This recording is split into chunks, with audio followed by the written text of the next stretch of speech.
Good morning, everybody. I am so sorry I did not get to that role play video over the weekend. We had a lot going on, and then now the kids are sick, and I feel like I'm gonna be sick. Like my throat is sore, like just seasonal changes. So I am sorry, but that is still on. My husband agreed to do it with me. So we are going to get to working on that. But this morning, I just wanted to hop on here because something that I was thinking about um, was about how anxiety and depression um, feeds into our self perception. So if you see me looking over here, it's because I have my notes. And I don't want to miss anything. I want to relay information to you guys. And of course, to any new people, I am not clinical yet. I will be as of next year. Um, but I'm just dropping little things that I learned in school that I want to share with anybody. I'm not giving advice. I'm not telling anybody what to do. Um, it's just some information that I found helpful. And let's just be real. We all need help these days.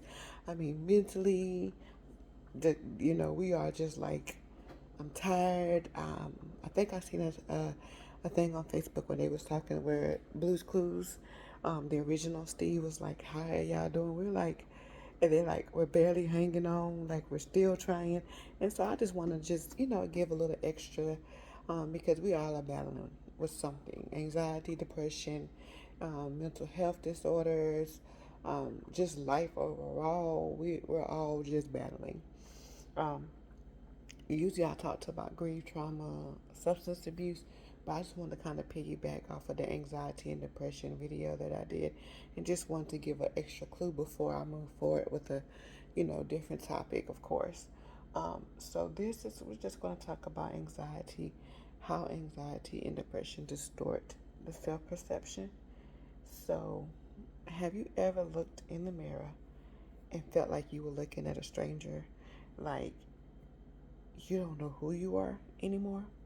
So, anxiety and depression just don't affect how we feel, they change how we view ourselves as an overall person. Um, so, let's just go back over and then redefine what anxiety and depression is.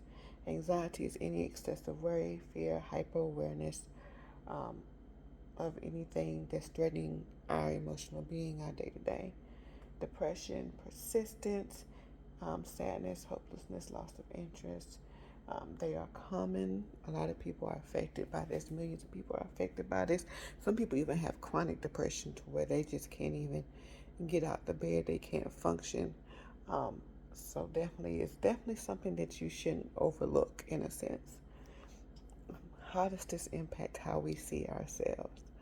Um, Anxiety leads to self-doubt and fear of inadequacy. Depression fosters feelings of worthlessness and hopelessness. Both can cause negative self-talk, low self-esteem, and distorted beliefs about one's abilities and values.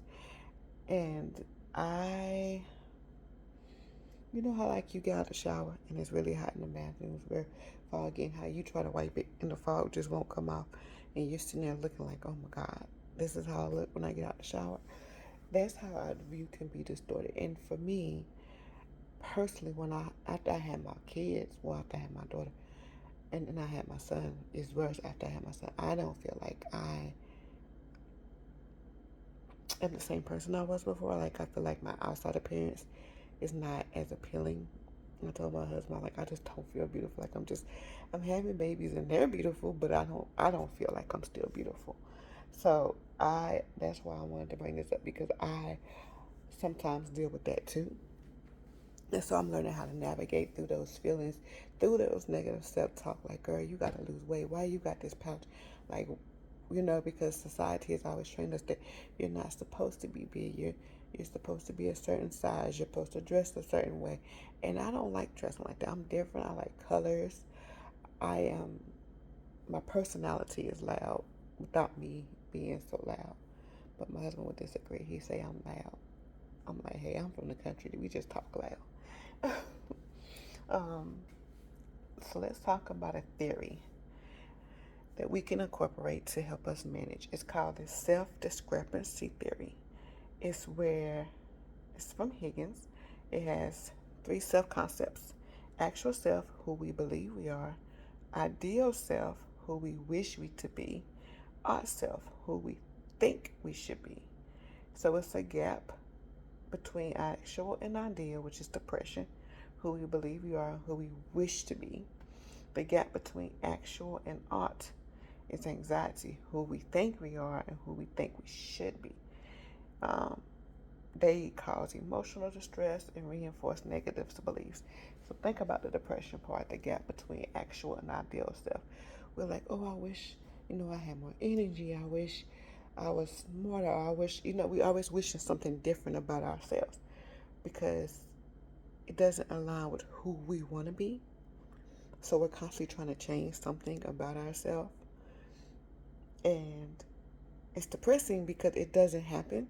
And we may spend months, we may spend years, um, and we get it, but we're not quite there. Um, so that's depressing. And then the actual self, or who we believe we are, and the art self, who we think we should be, is anxiety because it's like, when is it going to happen? Oh, when are these changes going to take place? I'm tired of feeling this way, you know. Um, so let's talk about how we can break this cycle. So therapy, CBT, cognitive behavioral therapy, ACT therapy, helps challenge these distorted beliefs. We have to give ourselves self-compassion and mindfulness to reduce this self-discrepancy. Building self-efficacy improves confidence and resilience. Journaling, therapy, affirmation, moments of joy. You have to appreciate who you are now to be the person that you want to be. We all are making changes. We're all trying to be better, trying to do better. But do we really appreciate who we are now and what we're going through now and what we overcame now to be where we are?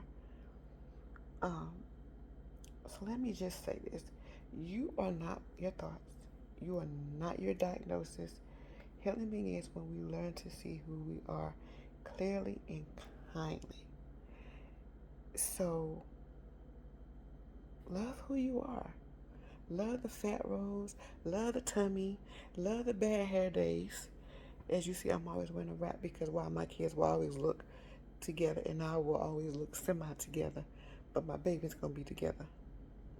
But I'm learning to be okay with it because I'm going to get myself together eventually. um, but just learn to appreciate who you are. Learn to dive into you. Make you happy because you are enough. God don't make no mistakes. I believe in God, and I may reference that. If you don't, that's fine. If you say I believe in a higher power, but I don't believe in God. If you are atheist and you don't believe in God at all, that's your opinion. I'm not here to marinate or change your mind. But for me, I feel like God made me who I needed to be. Because who I am is going to help to raise kids that's aware for this world mentally, because you can train them financially. They can go to school, they can learn to read, they can have education, but mentally, if you're not mentally strong enough to withstand this world and all that life is going to throw at you, then you're going to keep falling. So you have to have that mental capacity to work through these negative views.